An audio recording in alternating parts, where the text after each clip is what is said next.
such as your TV set, radio, camera, rifle, numerous pairs of glasses, silverware, china, my long drawers, long underwear. In the vast world of comedy, few shows have left as lasting an impact as Sanford and Son. This groundbreaking sitcom, which aired from 1972 to 1977, not only revolutionized African-American representation on television, but also pushed boundaries with its unique blend of humor and social commentary. Listen, why don't you arrest some white drivers? I do. You do? Well, where are they? Look at all these in here. Led by the incomparable Red Foxx in the role of Fred G. Sanford, the series introduced audiences to a dysfunctional yet lovable junkyard owner whose witty comebacks and hilarious antics resonated with viewers across America. However, behind the laughter and iconic moments, Sanford and Son was not without its controversies. In our upcoming video, we will delve into the various controversies that ultimately led to the show's cancellation. Join us as we explore these controversies and examine how they ultimately led to the end of Sanford and Son, while celebrating its enduring legacy as an influential force in shaping future African-American representation on television. The departure of Red Foxx.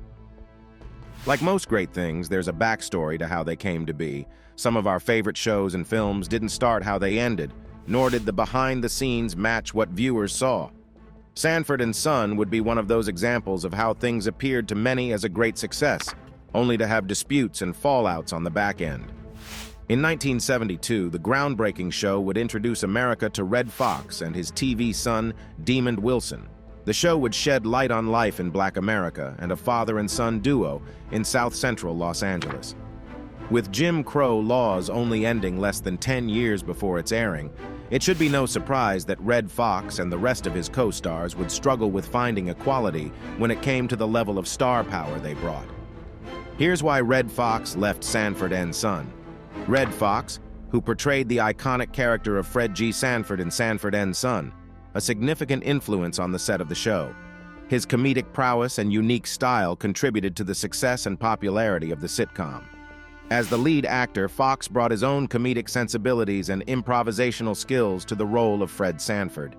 He had a natural ability to deliver witty comebacks and hilarious antics, captivating audiences with his quick wit and impeccable comedic timing. Foxx's comedic genius added depth and authenticity to the character, making Fred Sanford a beloved and memorable figure in television history. Off-screen, Foxx's influence extended to the creative process behind Sanford and Son. He had a strong collaboration with the show's writers and producers, providing input and contributing to the development of the show's storylines and comedic elements. Despite his influential presence on the set, Red Foxx made the decision to leave Sanford and Son. There were several factors that contributed to his departure. One primary reason was a contractual dispute with the show's producers over his salary. Foxx, seeking an increase in compensation, experienced difficulties in renegotiating his contract, which led to strained relationships and ultimately his decision to part ways with the show. Because of the show's high ratings, Foxx felt he deserved more and didn't return to set. The character Fred Sanford was written out for the rest of the season. In 1974, Jet magazine reported that Foxx was hit with a $10 million lawsuit from Tandem Productions, the company that produced the show. According to them, Foxx failed to show up to start taping the new season. Demond Wilson was also hit with a lawsuit by the production company for failure to report to work out of solidarity for Foxx. In addition to not showing up for work, Foxx also made several demands while on set.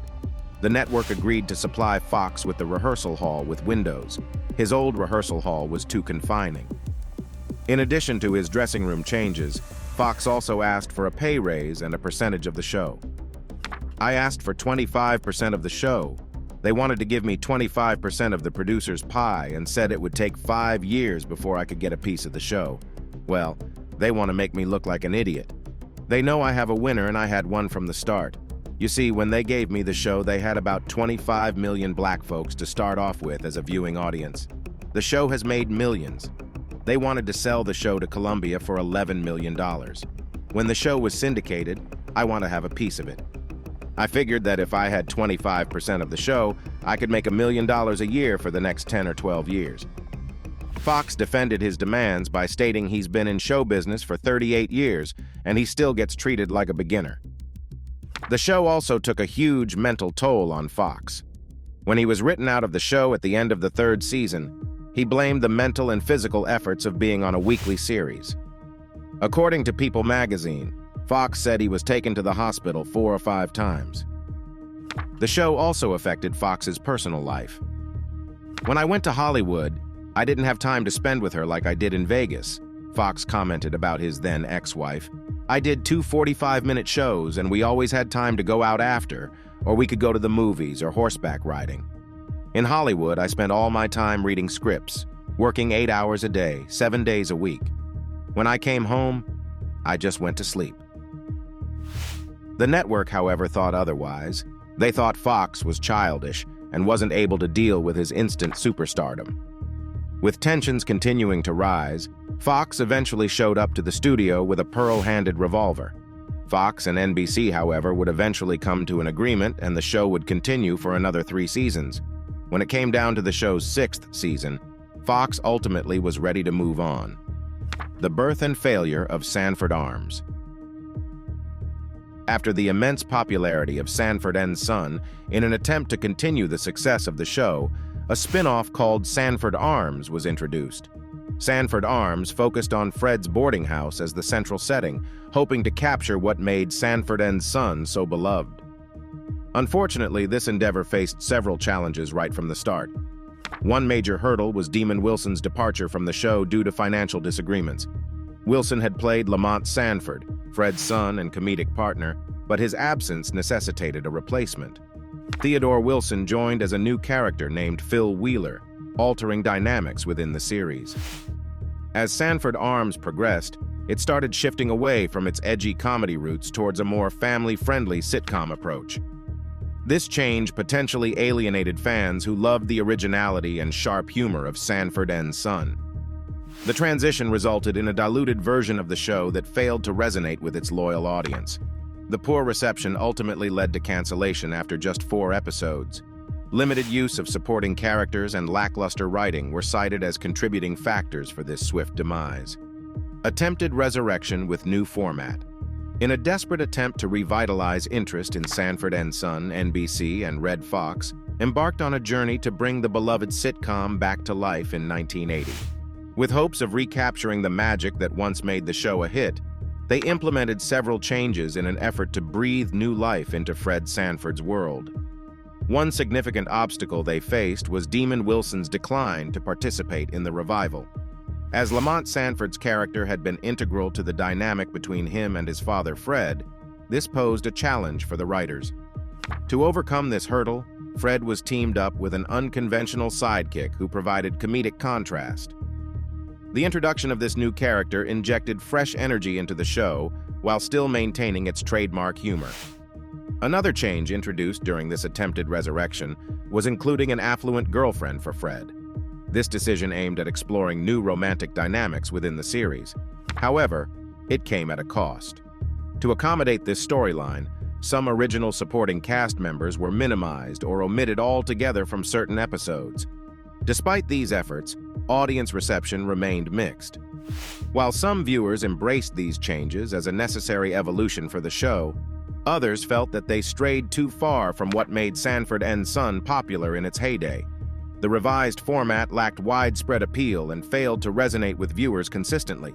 Ultimately, even though NBC and Red Fox gave their all in attempting to revive Sanford and Son with innovative ideas and fresh faces, their attempts fell short of saving the iconic sitcom from cancellation once again. Revised format fails again. Sanford and Son faced a significant challenge when attempting to revive the beloved sitcom with a new format. Initially, there was optimism as the show garnered high ratings upon its return. However, these initial successes quickly faded due to unfunny jokes and an overall revised format that turned off viewers. Critical reception during this period reflected audience disappointment. Viewers expressed their dissatisfaction through feedback, expressing their frustration with the lackluster comedic elements, and the departure from what made Sanford and Son so popular in the first place. Despite NBC's initial efforts to salvage the show by canceling it temporarily, and later bringing it back as a mid-season replacement featuring guest appearances from fan-favorite characters like Aunt Esther and Grady. These resurrections ultimately failed to rekindle interest in Sanford and Sons. The revised scripts attempted to inject more humor into the show, but unfortunately fell short of expectations. Only 4 additional episodes aired before Sanford and Sons was dropped once again, signaling its ultimate failure in capturing the essence that had initially captivated audiences. It is disappointing that despite efforts to improve upon previous shortcomings and create funnier content overall, Sanford and Sons continued to struggle with maintaining viewer engagement.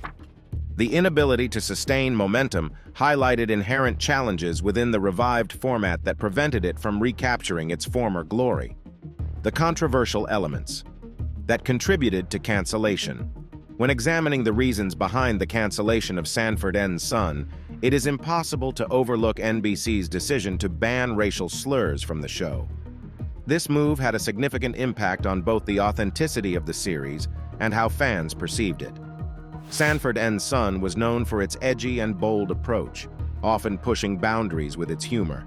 However, when NBC implemented this restriction, it forced the show's writers and actors to navigate a fine line between staying true to their vision and adhering to network guidelines.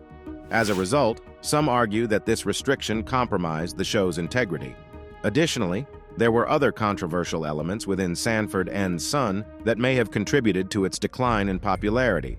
Changes in character dynamics or storylines could have potentially strayed from what initially made the show so beloved by audiences. As characters evolved and new plot lines were introduced, some viewers felt disconnected from their favorite characters or noticed a shift in comedic tone that didn't resonate as well as before. These changes might have resulted in loyal fans feeling alienated or dissatisfied with the direction in which Sanford and Son was heading. Now let's explore why Sanford and Son was so exceptional that its spin-off couldn't measure up. The beginning. Sanford and Son is based off a BBC sitcom called Steptoe and Son. Steptoe and Son was a British sitcom that featured Father Albert Steptoe and his son Harold. The two often got into comedic disagreements based off the fact that they're from different generations. The creators of All in the Family, Norman Lear and Bud Yorkin, developed the show for American audiences.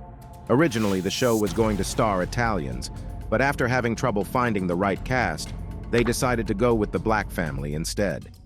While developing the show, Bud Yorkin said he wasn't able to sell the show to CBS, who was broadcasting All in the Family at the time. According to then-president of CBS, Fred Silverman, "It was one of the stupidest things I did at CBS. We had All in the Family on the air, and Bud and Norman came to me with the idea, and it was called Sanford and Son. They failed to mention that Red Foxx was on it, or that it was going to be a black show. It's hard to imagine anyone besides Red Foxx in the role of Fred Sanford, but that's exactly what almost happened." Actor Cleavon Little was first approached for the lead role. Little had to decline the role due to prior commitments. He would go on to suggest Foxx for the lead because previously, they both worked in the 1970 film Cotton Comes to Harlem. NBC wasn't sold on the idea with Foxx in the lead role because of his raunchy stand-up act. However, during a test screening, Foxx gave a hysterical performance that included him faking a heart attack, which became a running gag on the show. NBC wasn't the only ones who had reservations about the show. The lead actors themselves, Red Foxx and Demon Wilson, also weren't sure that the show would last. "I thought about it long and hard and decided to take a chance. Red and I thought we could grab some quick cash plus notoriety, then move on to the next project." When talking about the chemistry between Foxx and Wilson, TV editor Michael Seth said, "Red and Damon walk in front of cameras and did their scene together. It had been only 4 days since they met for the first time at Red's house in Las Vegas. The All in the Family cast fell on the floor. I have never heard guys laughing like that. It went on and on. With its unique blend of humor and social commentary, the show quickly became immensely popular among audiences of all backgrounds. The impact of Sanford and Son cannot be overstated. It not only challenged stereotypes but also provided a platform for African American actors and writers to showcase their talent. The series' premise revolved around the Sanford family running a junkyard business in the Watts neighborhood of Los Angeles. Sanford and Son tackled various social issues, and used humor to address topics like race, class, and generational conflicts.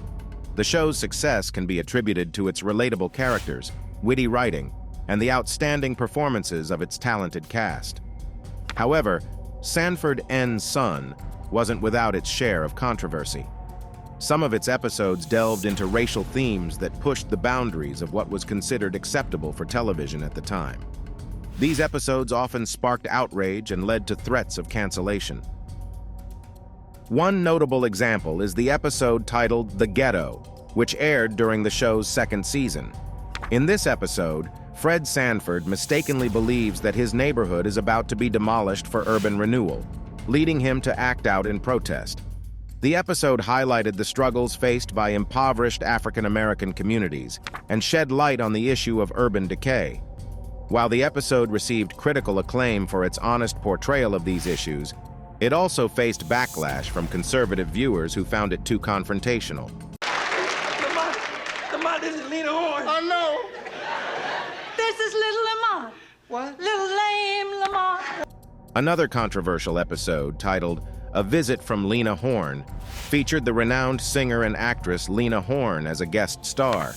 The episode tackled the issue of interracial relationships, as Fred's sister-in-law, Aunt Esther, disapproves of Fred dating a white woman. This episode sparked heated debates and discussions about race relations and the portrayal of interracial relationships on television. Despite the controversies, Sanford N's Son managed to navigate these sensitive topics and continued to push boundaries. The show's success in addressing racial issues with humor and authenticity paved the way for future sitcoms to tackle similar subjects. I apologize, Esther, for slamming the door in your face. Well, that's better.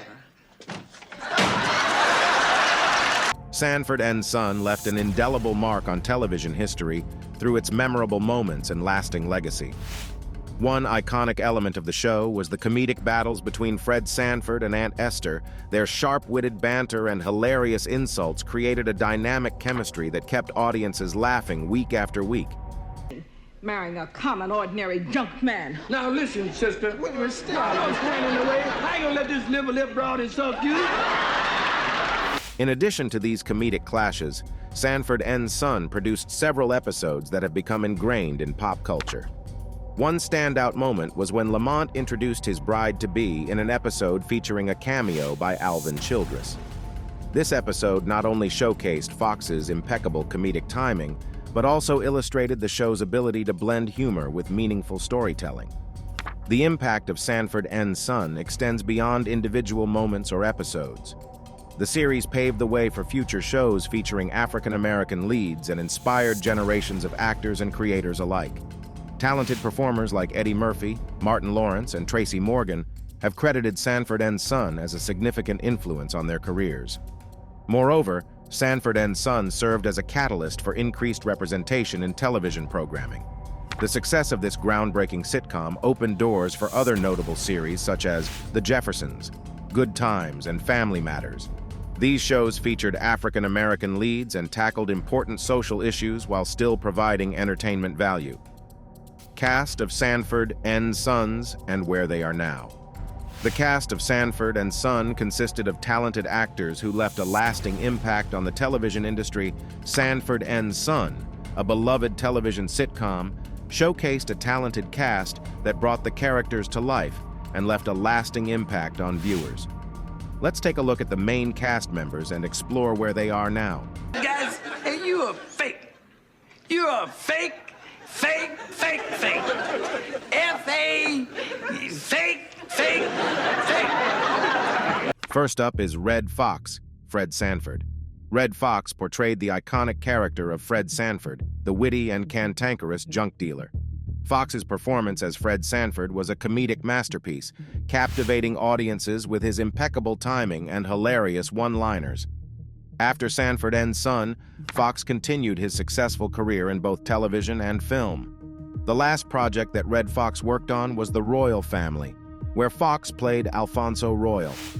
However, the show would immediately end after Foxx had a massive heart attack on set on October 11th of 1991, leaving behind a legacy of laughter and memorable performances. Next up is LaWanda Page, Aunt Esther, LaWanda Page portrayed the irreplaceable Aunt Esther, Fred Sanford's feisty and no-nonsense aunt. Page's portrayal of Aunt Esther was a fan favorite, adding a unique dynamic to the show's comedic clashes. Following Sanford and Son, Page continued to appear in various television shows and films. She also toured as a stand-up comedian and made guest appearances on talk shows. Page passed away in 2002, but her memorable performance as Aunt Esther remains etched in television history. Desmond Wilson, Lamont Sanford. Demond Wilson played the role of Lamont Sanford, Fred's loyal and hard-working son. Wilson's portrayal of Lamont showcased his acting versatility and ability to hold his own alongside Red Fox's comedic prowess. After Sanford and Son, Wilson continued to work in television, featuring in shows such as Baby, I'm Back and The New Odd Couple. In recent years, he has focused more on his ministry work as a pastor and motivational speaker. Finally, we have Whitman Mayo, Grady Wilson. Whitman Mayo portrayed the lovable and eccentric Grady Wilson, Fred Sanford's best friend and neighbor. Mayo's portrayal of Grady brought charm and humor to the show, making him a fan favorite. Following Sanford and Son, Mayo appeared in various television shows and films, including a recurring role on The Facts of Life. He sadly passed away in 2001, but his memorable performance as Grady Wilson continues to be celebrated. Although most of the cast members have passed away, the legacy of Sanford and Son lives on through their incredible performances. Their contributions to television entertainment and groundbreaking representation have left an indelible mark on the industry. Sanford and Son's impact on television cannot be overstated. Not only did it bring laughter and joy to audiences through its comedic battles and unforgettable moments, but it also broke barriers by featuring African-American leads and addressing important social issues. The show's legacy lives on, inspiring future generations of actors and creators, and paving the way for increased representation in television programming. The sitcom also serves as a reminder of the power of laughter and the importance of representation. It demonstrates that comedy can be a vehicle for social commentary and storytelling while still providing entertainment value. As you reflect on the impact of Sanford and Son, remember the laughter it brought, the doors it opened, and the inspiration it provided to countless individuals. Let its enduring legacy be a testament to the potential of television to shape culture and bring people together. Sanford and Son will always be remembered as a groundbreaking sitcom that left a lasting mark on television history. And that's it from us today. Until next time, thank you for watching.